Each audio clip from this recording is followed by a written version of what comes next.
Hello everyone. This is question answer session for real property law. Let's start. The very first question is, what is the definitive characteristic of private property?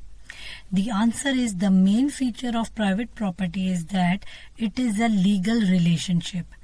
This means a person does not just own an object in a simple sense, but holds rights that the law recognizes and protects.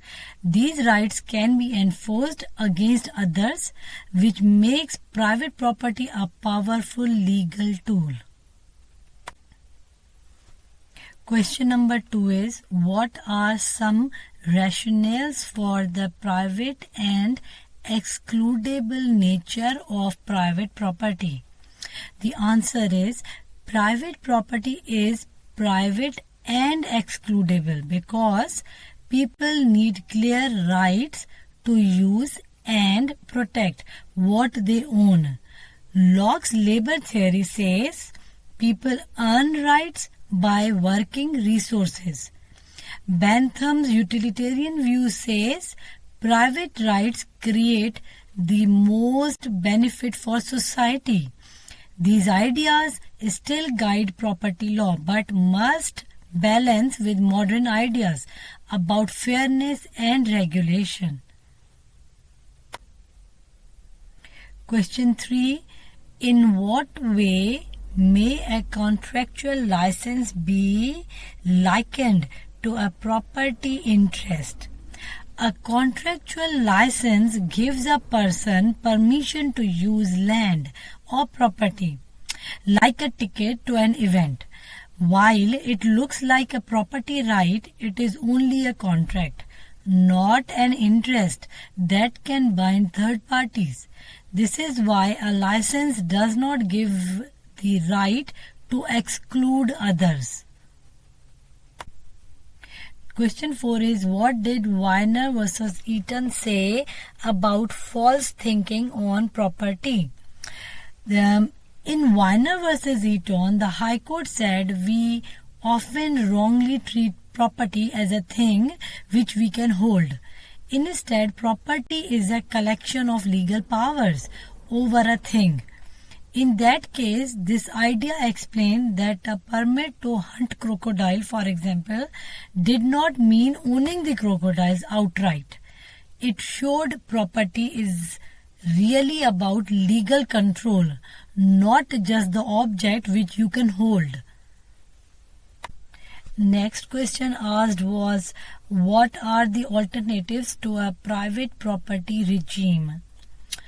The alternatives to the private property includes things like common property, state or public property, or open access property.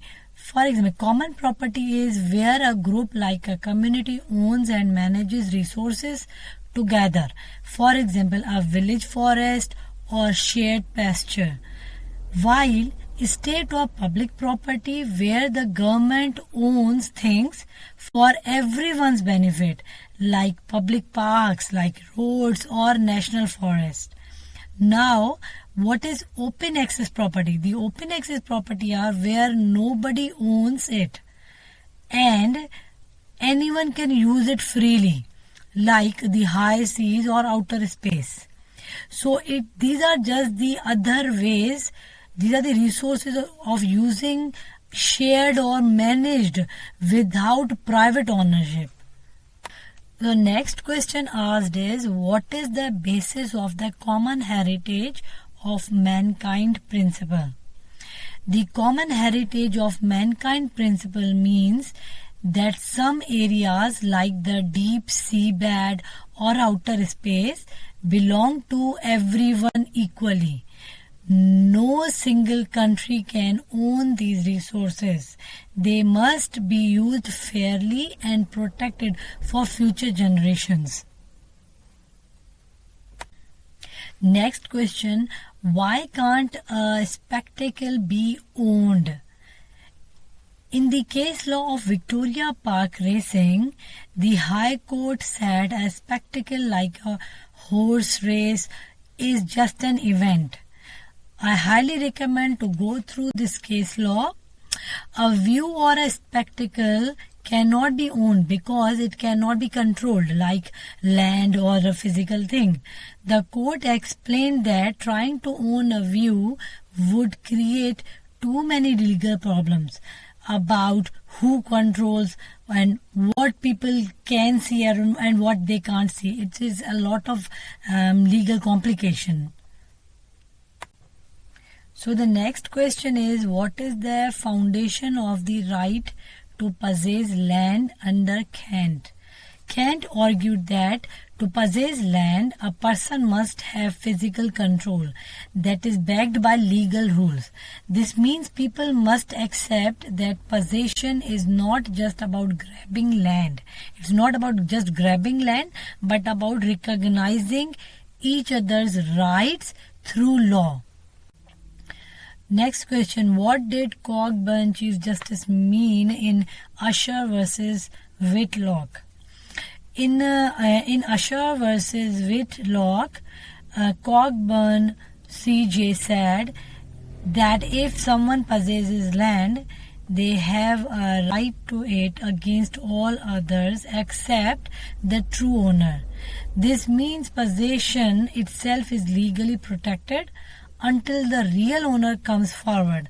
I highly recommend to go through this case law at your own when you have reading time.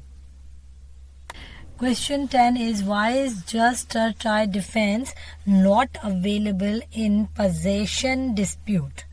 This is very interesting question. The just trial defense is when someone argues that a third party has a better right. In land dispute, this is not allowed because only the true owner can claim the land back. In Perry versus Clissold, the court confirmed that a possessor's right stands unless the real owner steps in. I highly recommend you to go through Perry versus Clissold. Thank you.